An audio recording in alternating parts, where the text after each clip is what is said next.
Meus queridos irmãos, um bom dia, a graça e a paz do Senhor Jesus. É um prazer poder servi-los com a palavra de Deus hoje pela manhã. Aqueles que nos acompanham pela internet, da mesma forma, sejam todos bem-vindos em nome de Jesus. Que Deus, por meio da sua graça e misericórdia, possa continuar falando aos nossos corações, agora através da exposição pública da sua palavra. Meus irmãos, nós vamos dar continuidade à nossa escola bíblica dominical, do ponto onde nós paramos no domingo anterior. Como vocês sabem, nós estamos em nosso estudo sistemático do tratado aos Hebreus, de modo que hoje pela manhã nós vamos dar início ao capítulo 4. Portanto, por favor, no nome de Jesus, abra sua Bíblia comigo no tratado aos Hebreus, capítulo 4. Nós vamos iniciar a nossa leitura a partir do verso 1. Hebreus capítulo 4, verso 1. E o tema para a nossa breve reflexão de hoje pela manhã será o descanso eterno dos santos, a felicidade eterna dos eleitos de Deus na glória. Amém? Nós vamos pensar sobre esse descanso, vamos pensar sobre o triunfo do Senhor Jesus e aquilo que Ele garantiu a todos nós que somos eleitos quando sangrou por nós na cruz do Calvário. Hebreus capítulo 4, a partir do verso 1, nos diz a palavra: temamos, portanto, que sendo-nos deixada a promessa de entrar no descanso de Deus, suceda parecer que algum de vós tenha falhado, porque também a nós foram anunciadas as boas novas, como se deu com eles. Mas a palavra que ouviram não lhes aproveitou, visto não ter sido acompanhada pela fé naqueles que a ouviram. Nós, porém, que cremos, entramos no descanso, conforme Deus tem dito: assim jurei na minha ira, não entrarão no meu descanso, embora certamente as obras estivessem concluídas desde a fundação do mundo. Porque em certo lugar, assim disse no tocante ao sétimo dia: e descansou Deus no sétimo dia de todas as obras que fizera. E novamente, no mesmo lugar, ele diz: não entrarão no meu descanso. Visto, portanto, que resta entrarem alguns nele, e que, por causa da desobediência, não entraram aqueles aos quais anteriormente foram anunciadas as boas novas, de novo determina certo dia, hoje, falando por Davi, muito tempo depois, segundo antes fora declarado: hoje, se ouvirdes a sua voz, não endureçais o vosso coração. Amém? Deus possa propor a sua palavra ao nosso coração. Meus queridos irmãos, vamos orar um pouco mais, em nome de Jesus. Meu Deus, nós amamos o Senhor com toda a força do nosso coração e rogamos o teu favor, Pai, para que em graça e misericórdia o Senhor possa continuar nos ensinando acerca de todas as verdades poderosas que nós encontramos nesse tratado. Que o Senhor nos possa ser propício, Senhor, e falar conosco de uma maneira simples e objetiva, para que todos nós possamos guardar um bom depósito de tudo aquilo, ó Deus, que o Senhor vier a nos ensinar. Meu Pai, é assim que nós oramos, e confiando no mérito do Teu Filho, nós te agradecemos. Amém. Muito bem, meus irmãos, aqui no capítulo 4, o autor aos Hebreus segue com sua aplicação, a qual teve início lá no capítulo 3. Vocês lembram que no capítulo 2 ele levanta o seu principal argumento para essa primeira parte de Hebreus. Ele diz que se aquilo que nos for ensinado no Antigo Testamento, através do ministério dos anjos, foi cobrado quando negligenciado, como escaparemos nós se negligenciarmos tão grande salvação, a qual nos é apresentada agora pelo próprio Filho de Deus? O passo seguinte foi apresentar o Senhor Jesus como superior a Moisés. Aqui nós temos o Senhor Jesus acima de dois dos maiores estandartes no que diz respeito à religiosidade judaica do período do Antigo Testamento. Jesus superior aos anjos, Jesus superior a Moisés. Assim como fora cobrada a negligência daquilo que foi entregue por meio do ministério dos anjos, da mesma forma fora cobrada a negligência daquilo que for entregue através do ministério de Moisés. Esse é o grande argumento do capítulo 3. Agora no capítulo 4 ele segue seguindo a mesma aplicação.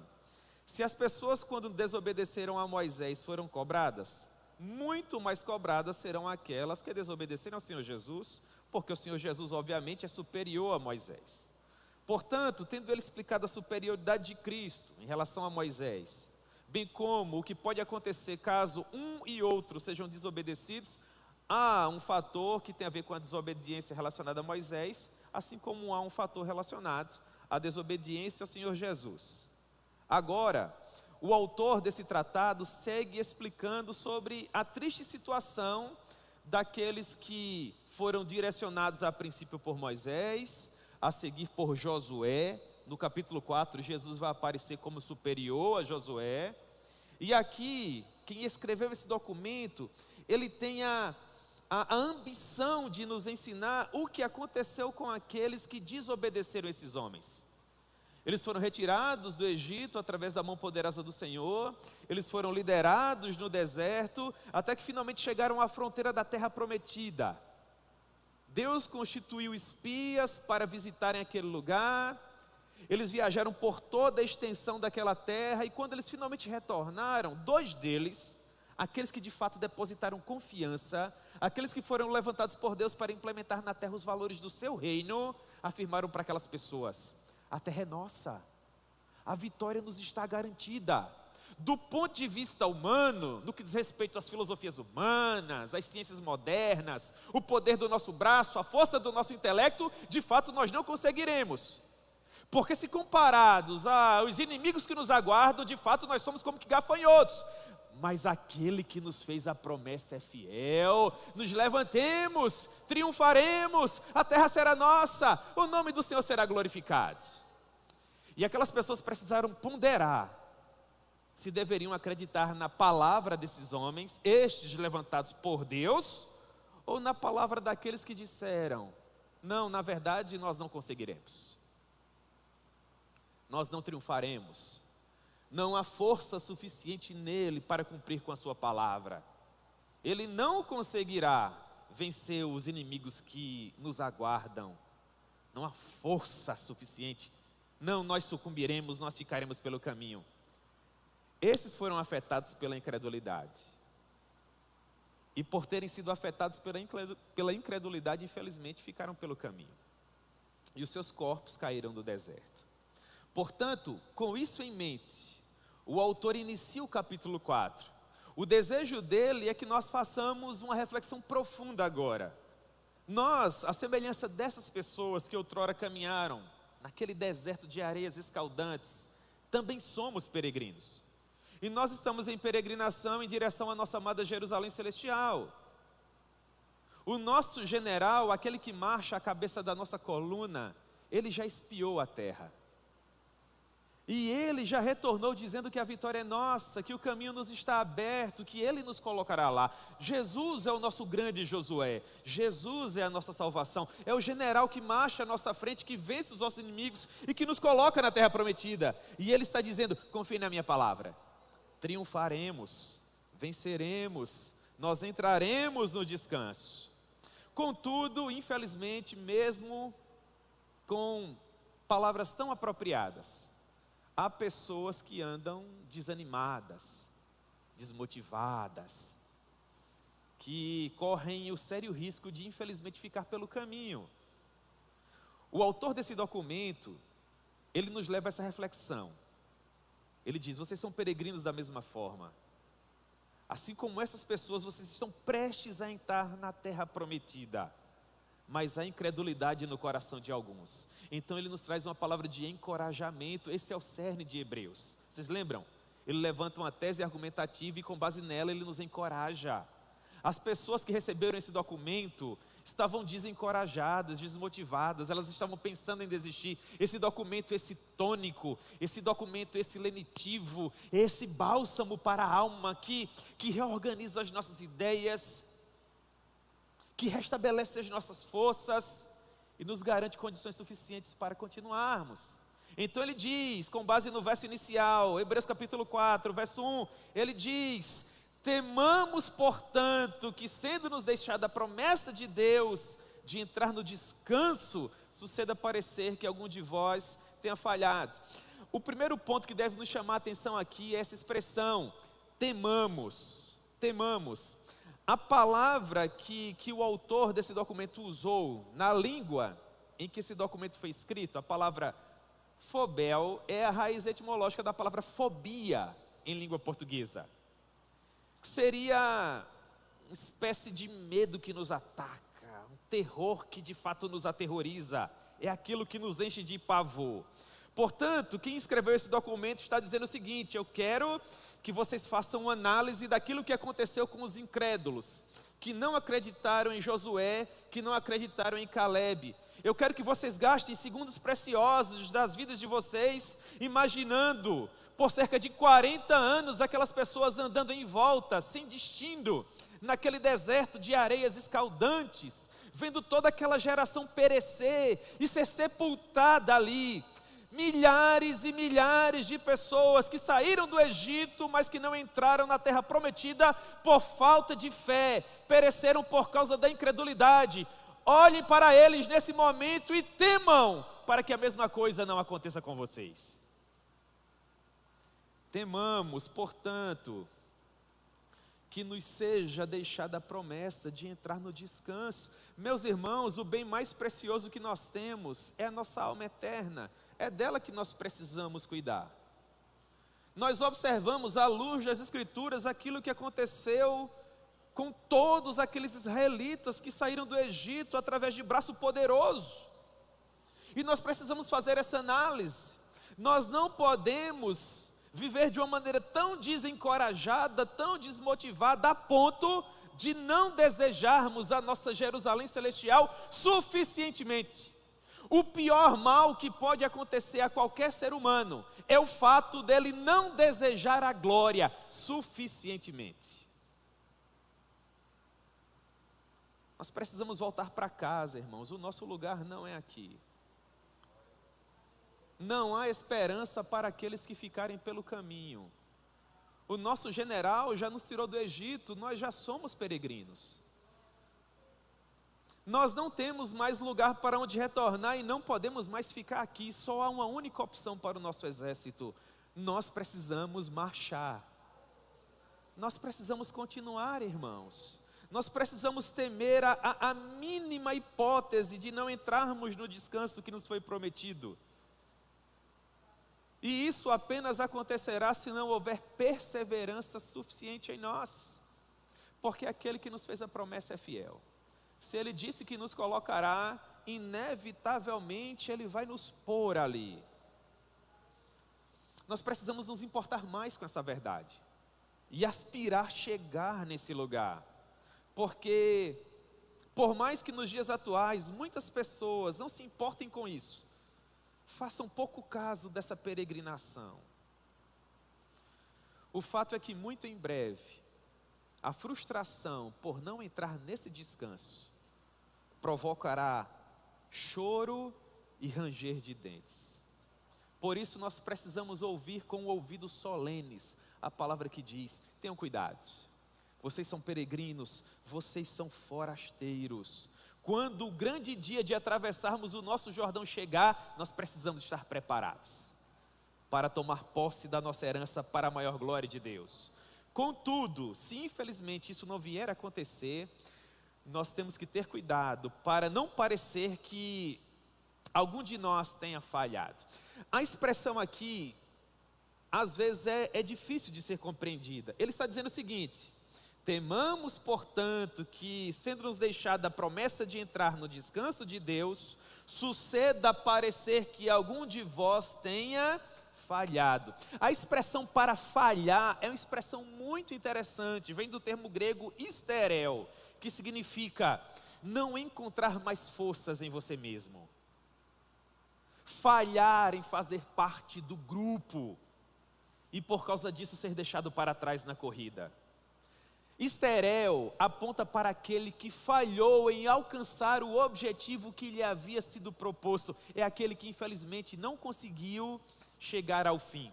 Uma metáfora apropriada seria a metáfora do atleta, daquele que se encontra em uma corrida. Todo aquele que já correu sabe, não é suficiente meramente começar bem.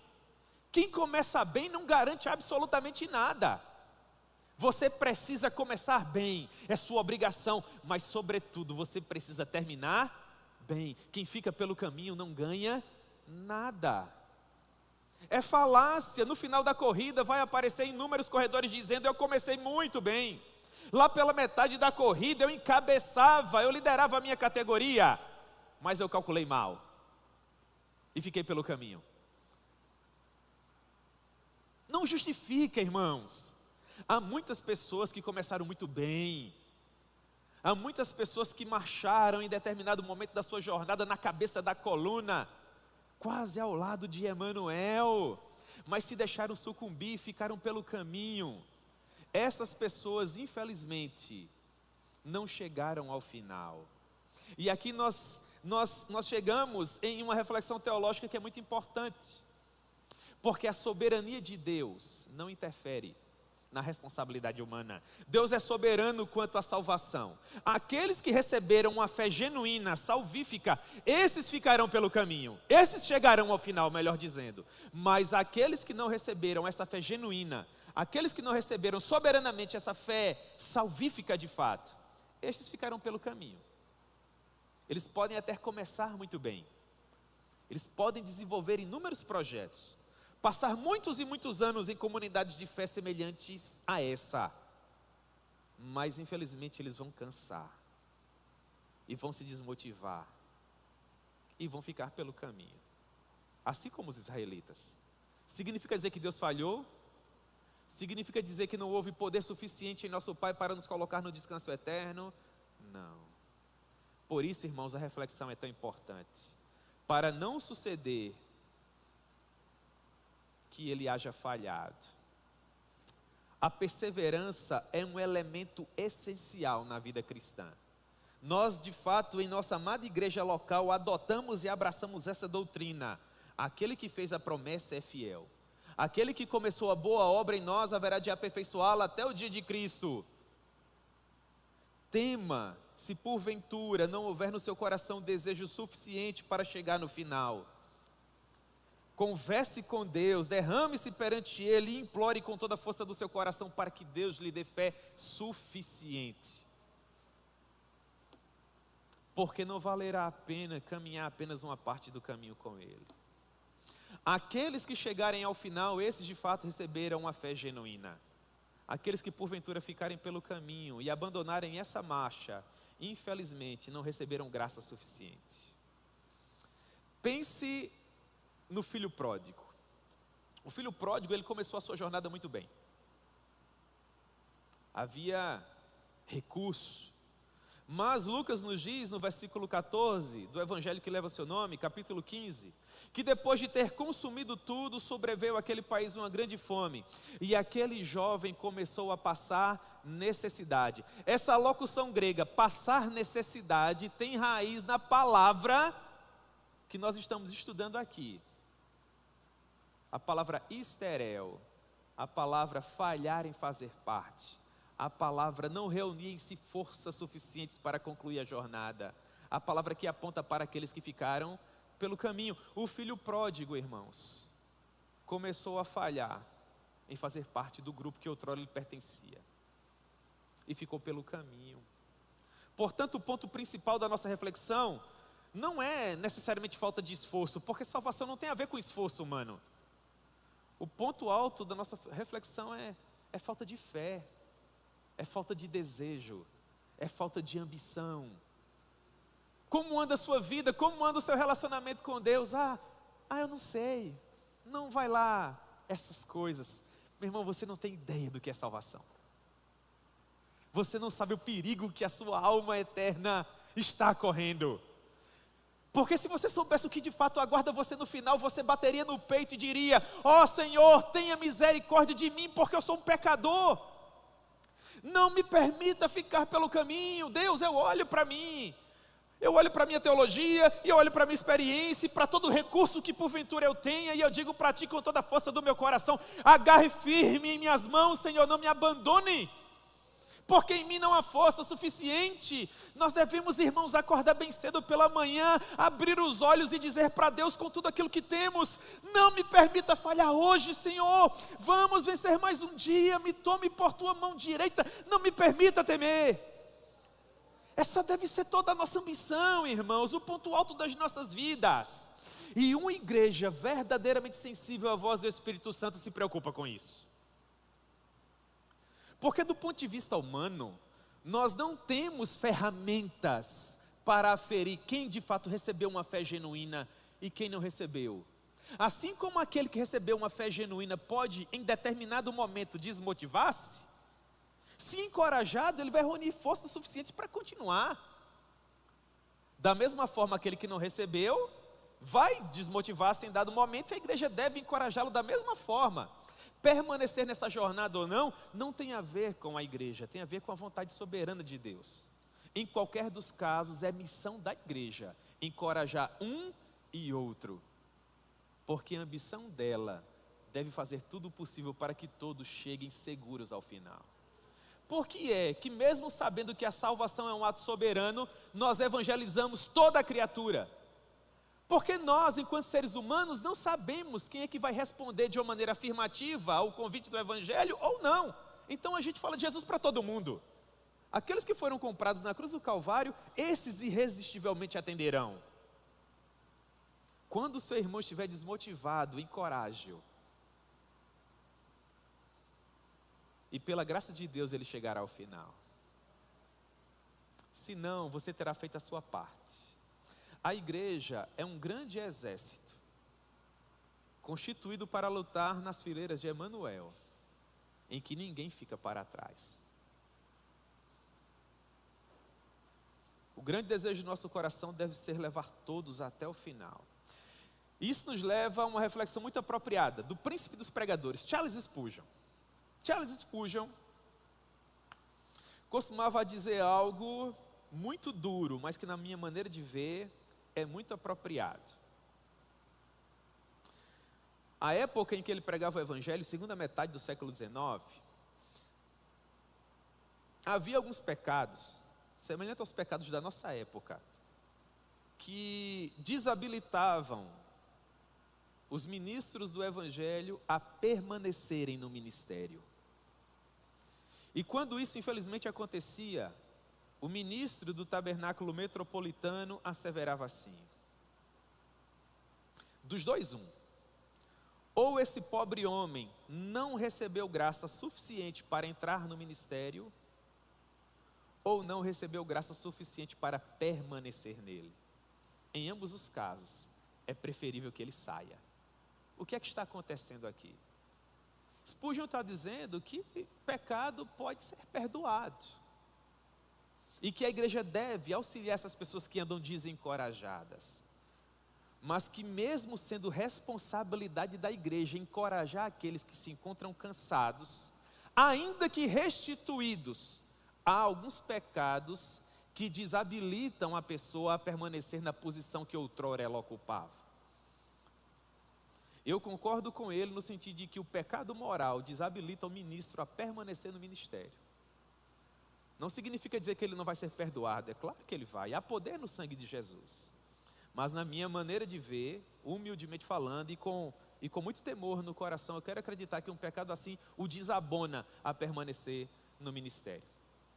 Não significa dizer que Deus haja falhado, mas eu concordo com Spurgeon, dos dois, ou ele não recebeu graça suficiente para entrar no ministério, ou não recebeu graça suficiente para permanecer nele. Em ambos os casos, é preferível que ele saia. O que isso faz comigo, irmãos? Isso me coloca de joelhos, porque em mim não há força perante essa multidão que se levanta para me derrubar, para destruir o meu chamado, para jogar o meu nome na lama, para fazer com que eu não permaneça nesse local que agora eu ocupo. E se eu não clamar ao meu Deus com toda a força do meu coração para que haja graça suficiente em mim para chegar incólume até o final, assim como esses irmãos que infelizmente falharam, eu também correrei o risco de ficar pelo caminho. O que deve ocupar a minha mente, o que deve fortalecer o meu coração? O desespero santo de tentar chegar seguro no final, irmãos. Porque não adianta para mim ter começado bem. Eu não quero que de repente alguém dessa igreja que amo tanto um dia se levante e diga: ai, puxa vida, James era um pastor precioso, eu ouvi ele pregando, deu aulas, fez isso, fez aquilo. Não é suficiente, não vai me agradar, para mim não vai servir de nada. Eu quero chegar no final. Eu quero estar lá, irmãos. Isso me desespera. Sabe por quê? Porque o homem não tem misericórdia. Porque você não tem ideia do que os soldados que estão no exército oposto farão se um dia você sucumbir. Se você ficar pelo caminho. E tudo que eu mais temo, irmãos, é dar esse direito a eles. Não, eles não terão. Porque com todo o átimo do meu ser, com até a última molécula da minha existência, eu quero chegar lá. E enquanto houver forças em mim, eu só soltarei essa espada que me foi confiada quando eu entregá-la ao meu general. Eu vou entregá-la ao meu rei. E os meus ouvidos ouvirão, não outros. Bom está, servo bom e fiel. Porque fostes fiel no pouco, agora no muito, eu te colocarei. Então valerá a pena, sim ou não, irmãos? Portanto, tema para que ele seja cortada a oportunidade de entrar no descanso eterno, por causa da incredulidade. Por quê? Verso 2, então agora nós olhamos para o verso 2. Porque também a nós nos foram anunciadas as boas novas, como se deu com eles, mas a palavra que ouviram não lhes aproveitou, visto não ter sido acompanhada pela fé naqueles que a ouviram. Perceba-se o ponto atacado pelo autor do documento para explicar o fracasso dos réprobos não foi justamente a ausência de fé salvífica. Ele diz, primeiro, porque também a nós foram anunciadas as boas novas, como se deu com eles. O autor está afirmando que a mensagem anunciada no período do Antigo Testamento também era considerada uma boa nova, ou seja, quer seja no Antigo Testamento, quer no Novo, a palavra que salva é a mesma, a saber, a verdade de que o Messias de Israel é o único caminho para a salvação. Eles ouviram a boa notícia de que um dia o Messias viria. Não foi isso que nós estudamos no domingo anterior? Palavra de Moisés no Deuteronômio. Um dia o Senhor vos levantará um profeta semelhante a mim, e a ele vocês ouvirão. Mas a palavra que eles ouviram não lhes aproveitou. Essa palavra não os alcançou eficazmente. Esse é o ponto levantado. A pergunta é, o que foi que provocou isso? Por que as boas novas ouvidas por essas pessoas não produziu salvação eficaz? Ele responde na porção final do verso, quando ele diz assim, porque não foi acompanhada pela fé. Porque não foi acompanhada pela fé. Porque não foi corroborada por fé. E esse é um ponto muitíssimo interessante a ser observado. No Antigo Testamento, meus irmãos, as pessoas eram salvas por acreditar. Desde o Gênesis ao Apocalipse, salvação é só por meio da graça através da fé. No Antigo Testamento, as pessoas eram salvas por acreditar. Elas acreditavam em quê? No Messias que um dia viria. Ou seja, no Antigo Testamento as pessoas olhavam para frente. No Novo Testamento, nós somos salvos pela fé da mesma forma, só que nós somos salvos pela fé no Messias que já veio. Ou seja, nós olhamos para trás. O Herman Ridderbos, que é um teólogo presbiteriano poderoso, ele diz o seguinte: a cruz é o axis mundi, a cruz é o zênite, a cruz é o ponto mais alto. Tudo o que aconteceu no Antigo Testamento apontava para a cruz. E tudo o que acontece no Novo Testamento são meros desdobramentos. Qual o ápice da história da humanidade? Qual o ponto mais alto? Onde é que tudo começa e tudo termina? Onde é, irmãos? Na cruz. Aleluia. Aleluia. Glória a Deus. Não foram salvos porque não depositaram confiança na promessa de que Ele seria suficiente para cumprir aquilo que prometeu. Preferiram permanecer no deserto. Atente para a diferença que a fé salvífica produz na vida do eleito. Então ele diz no verso 3, porção inicial do verso 3, nós porém, que o quê? Que cremos. Nós porém que cremos entramos no descanso. Aqueles que creem entrarão no descanso. Essa é uma afirmação inafastável, uma verdade absoluta. É como se, em outras palavras, o autor estivesse dizendo: esse é o ponto importante, é acerca disso que você precisa refletir. A fé salvífica em você, existe de fato e em verdade um relacionamento entre você e Deus? Gaste 2 ou 3 segundos pensando nisso. A fé salvífica em você, existe de fato um relacionamento vívido entre você e Deus? Se a resposta for sim, meu irmão, não tenha dúvida, você entrará no descanso. Você está seguro. Ora, não foi apenas para aqueles que não possuíam fé salvífica que o Senhor disse. A citação agora é do Salmo 95, verso 11. Assim jurei na minha ira, não entrarão no meu descanso. Nós, porém, que cremos, entramos no descanso, conforme Deus tem dito. Deus tem dito para aqueles que não têm fé salvífica: assim jurei na minha ira, não entrarão no meu descanso.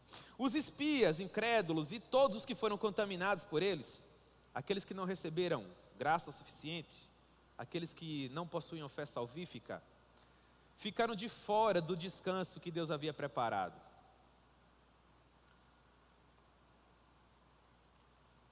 O que nós precisamos, meus irmãos, procurar compreender aqui,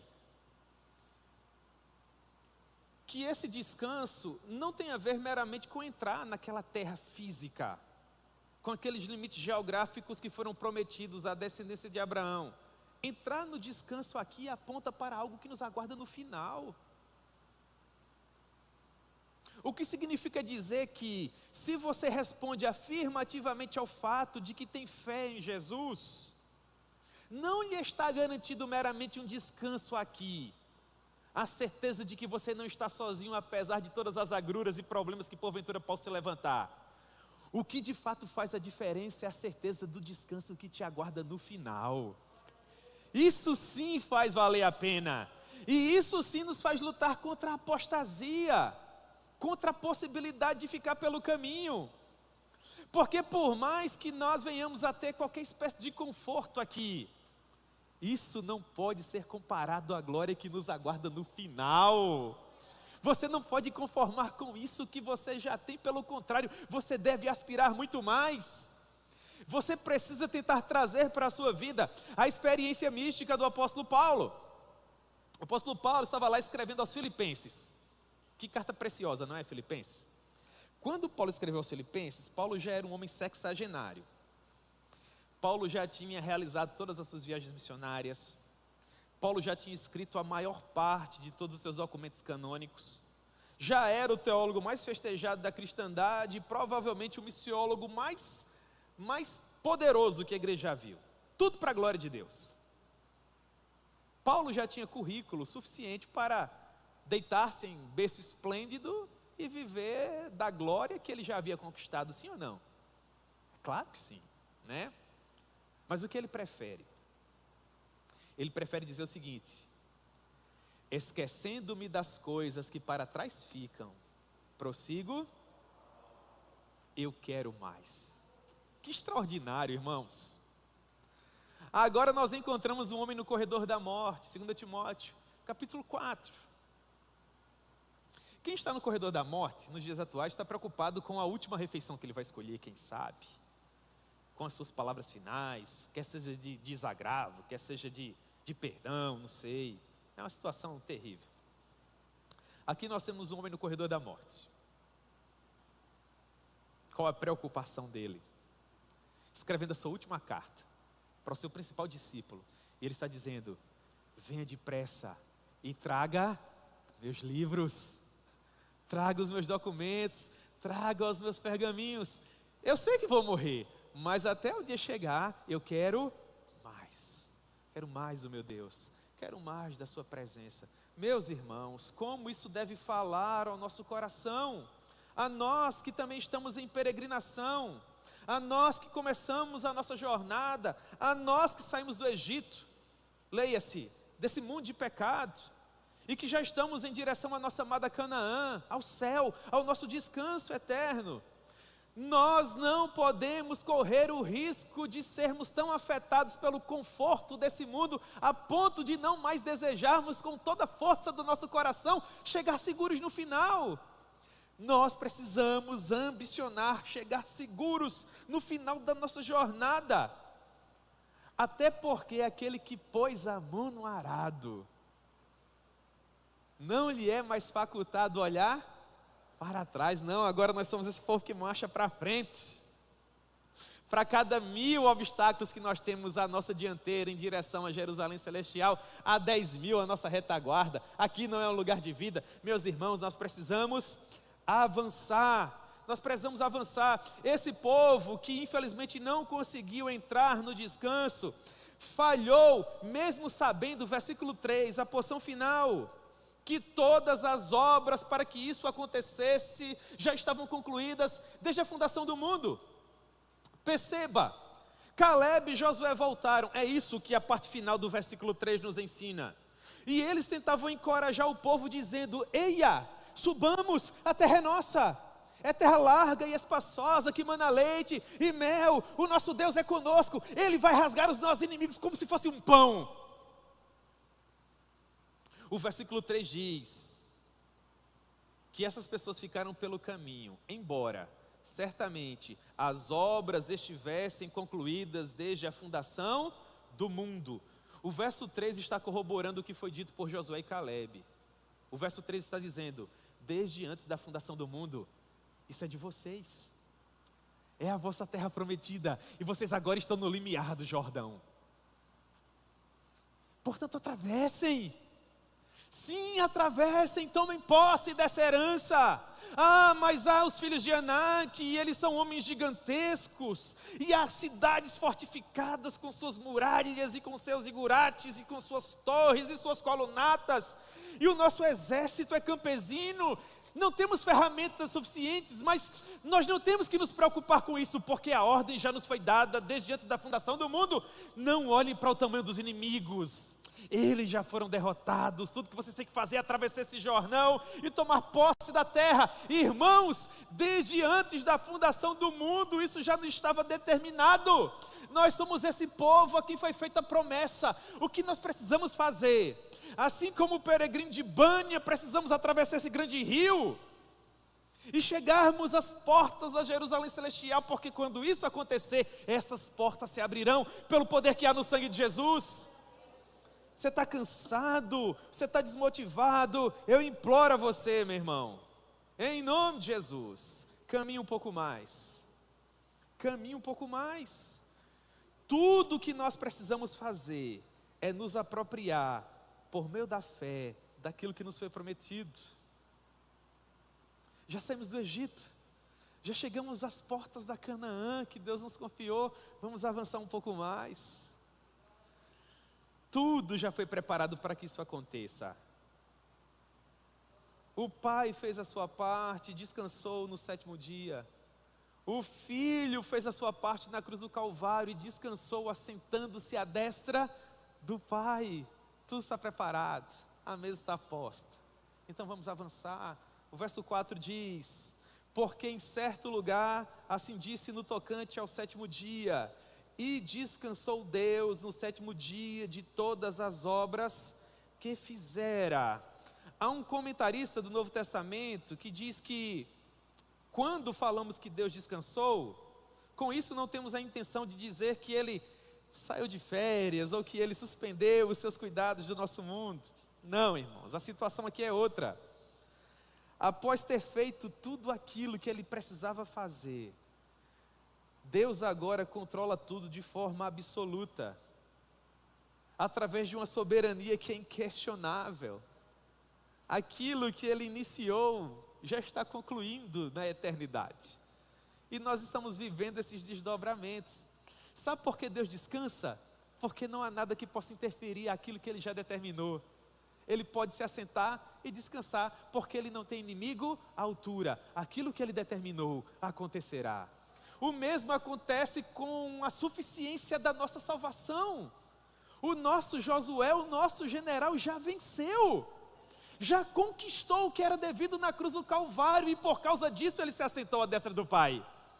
Porque não há absolutamente nada que possa nos separar do amor que se encontra nele.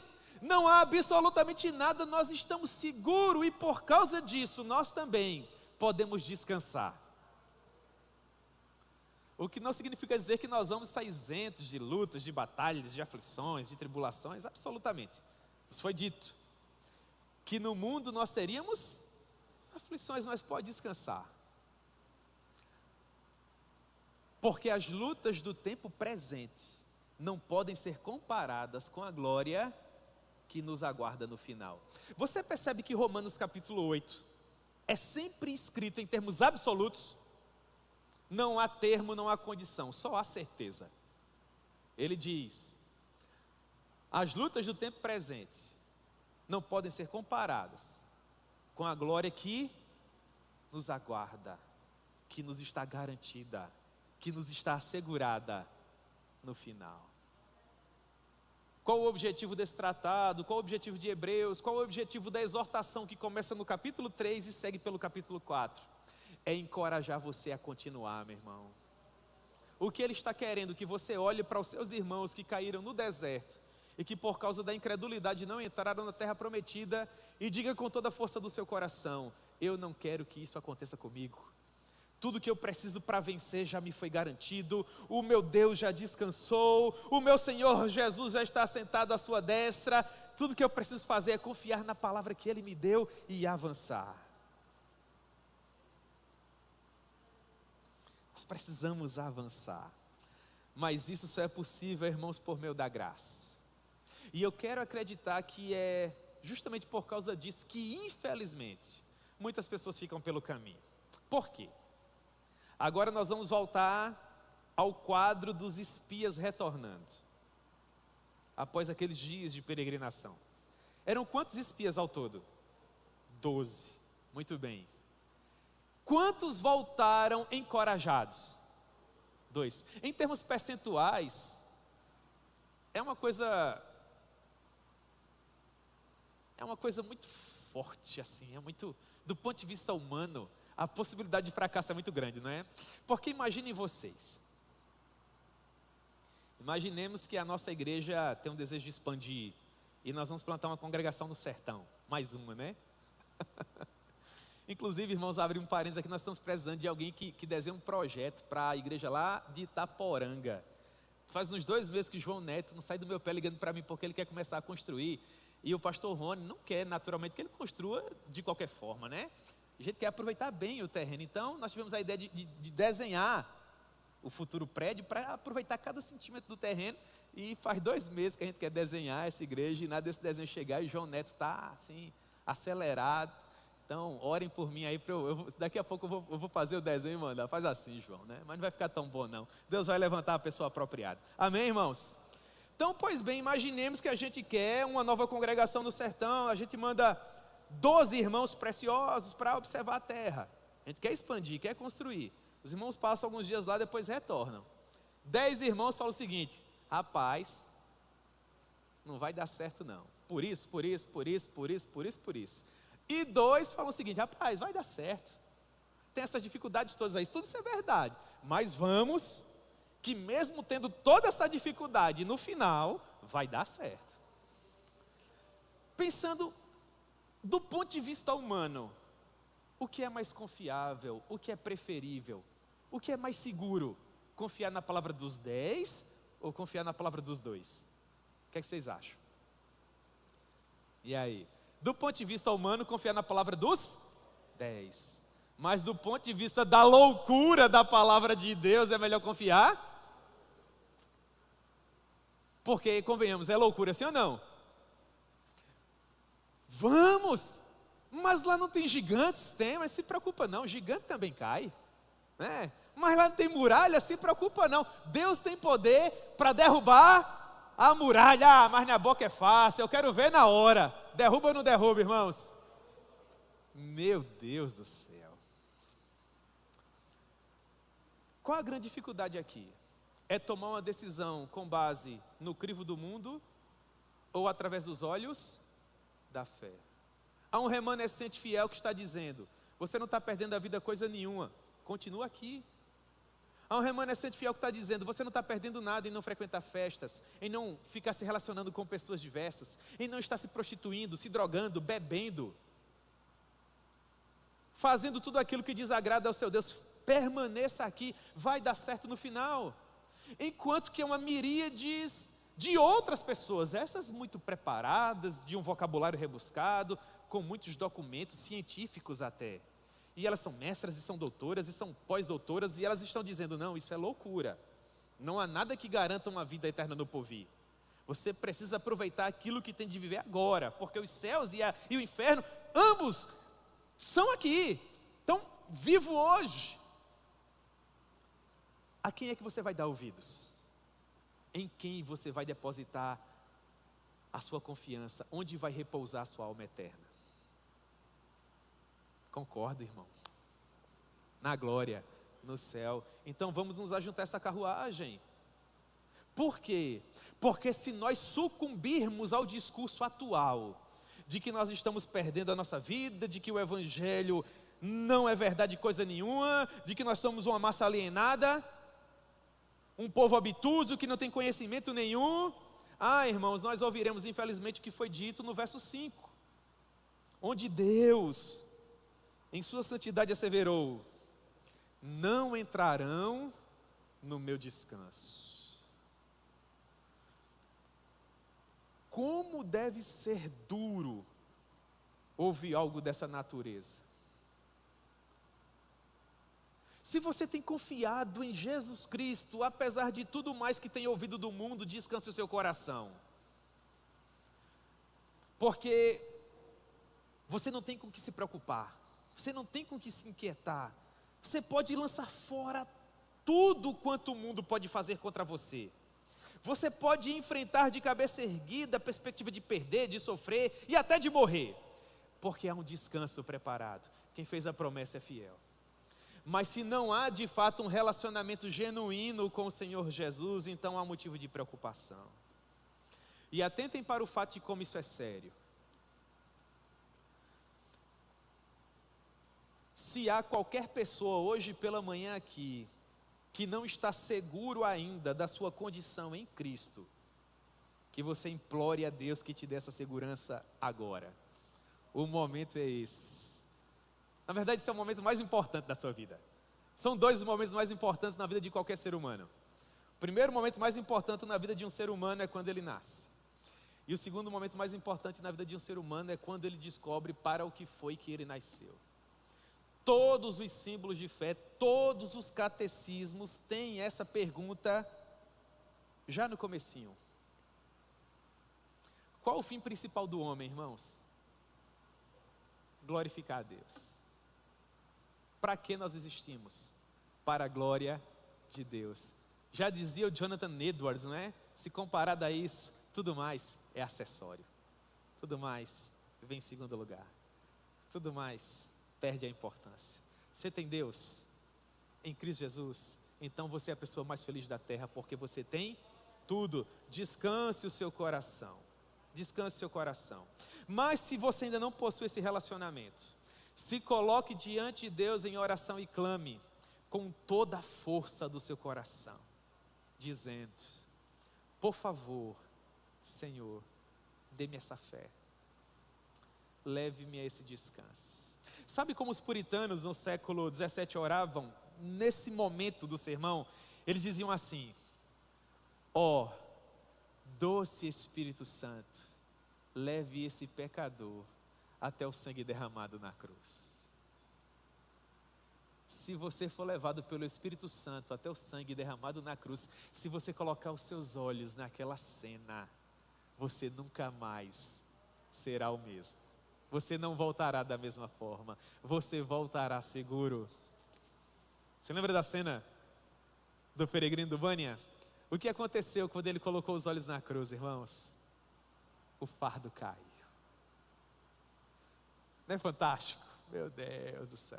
A dica de livro para a Felic, não é? Nunca leu o Peregrino? Vai na Felic, começa dia 7 de fevereiro, compra o Peregrino, Deus vai abençoar o seu coração. Amém? Como é que essa história termina?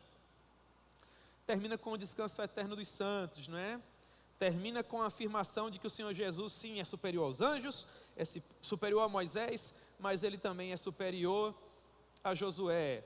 Pensando nesse descanso eterno, no verso 6, o autor nos diz: visto, portanto, esse portanto significa, com base no que foi dito do verso 1 ao verso 5, visto, portanto, que resta entrarem alguns nele, ou seja, no descanso, e que por causa da desobediência não entraram aqueles aos quais anteriormente foram anunciadas as boas novas, ou seja, visto que nós compreendemos que aquele descanso que foi prometido a Abraão, que foi capitaneado por Moisés e que foi concedido por Josué, não é de fato descanso eterno, mas é um símbolo, nós precisamos estar atentos para não perdermos esse descanso, esse que vale a pena.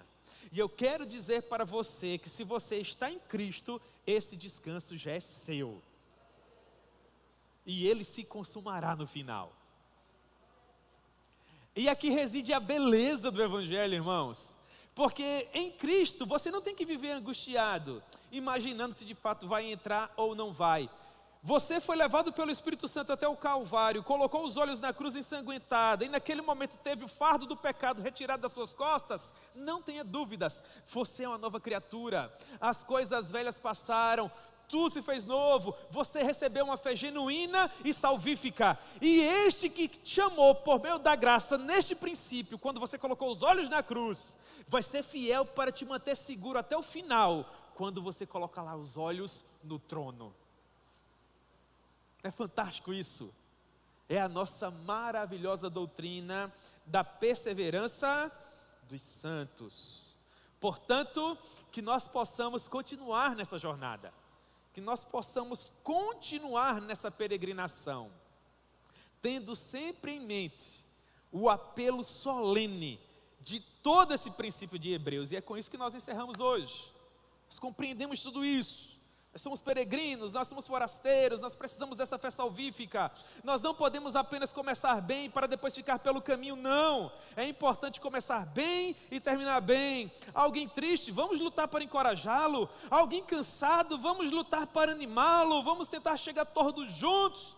Mas uma coisa deve ficar muito clara, e é o aviso solene do último verso de hoje pela manhã, do verso 7, que diz: de novo, determina certo dia. Ou seja, ele disse que chegaria esse dia a Moisés no Deuteronômio. 1000 anos depois ele disse que esse era o dia quando o salmista escrevia o Salmo 95. E agora, 2000 anos depois, ele está dizendo a mesma coisa. Perceba, nós somos indesculpáveis, sim ou não, irmãos? Ele diz, versículo 7, de novo, mais uma vez, determina certo dia. Agora olha para a palavra hoje.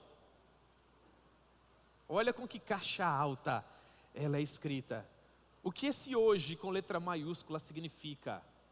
Significa que o tempo é agora, que o momento é esse.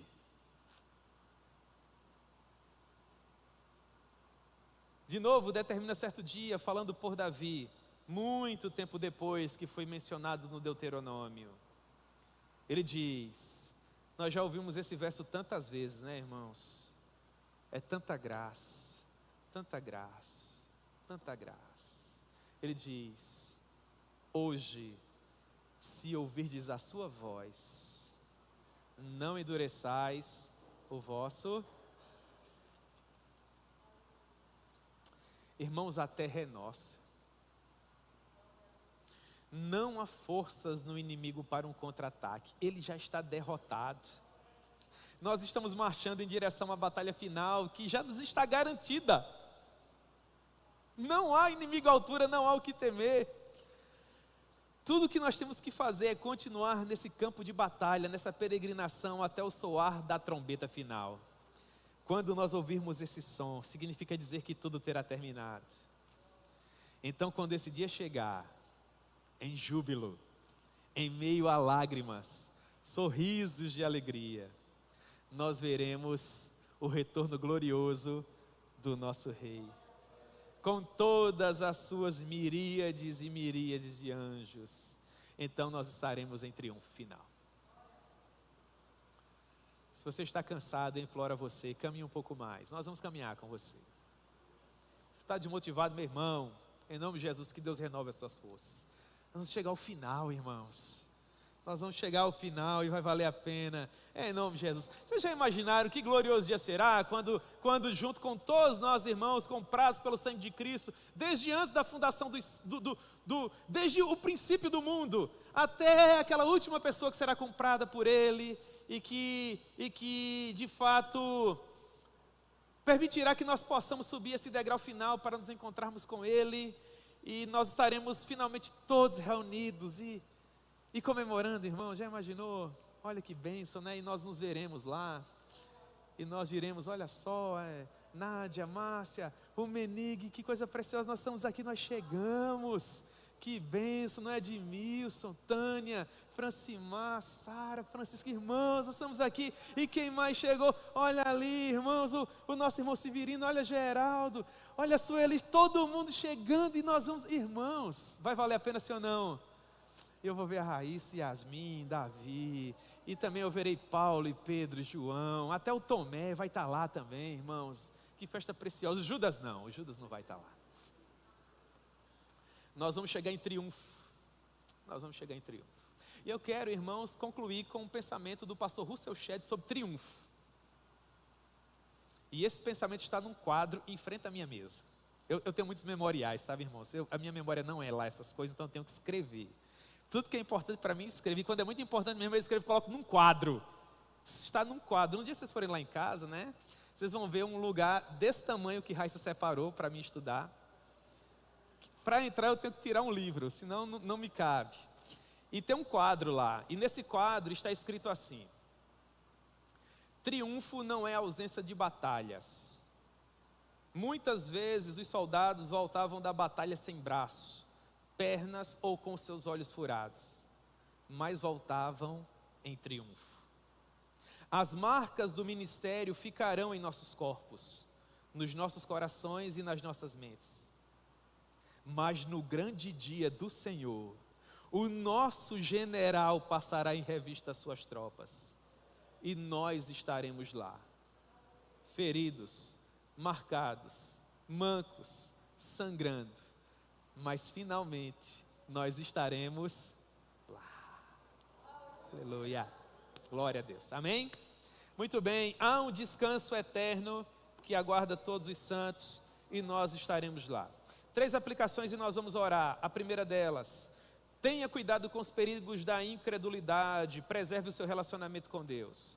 O mundo que jaz no maligno fará tudo o possível para não permitir que você triunfe no final. Portanto, contra-ataque, lute para triunfar. Em segundo lugar, atente para aquele que caminha ao seu lado, para o seu irmão, para o soldado que está com você nessa coluna. Encoraje-o, ajude-o, dê-lhe forças para que ele caminhe um pouco mais, porque ele é seu irmão, é seu amigo, e nós não podemos deixar os nossos pelo caminho. E em terceiro lugar, irmãos, e esse ponto 3 é muito importante: a peregrinação só terminará quando nós estivermos atravessando as portas douradas. Até lá, lombos cingidos, cajado na mão, sandálias nos pés, é a Páscoa do Senhor. Vamos sair do Egito sim, mas vamos chegar aonde?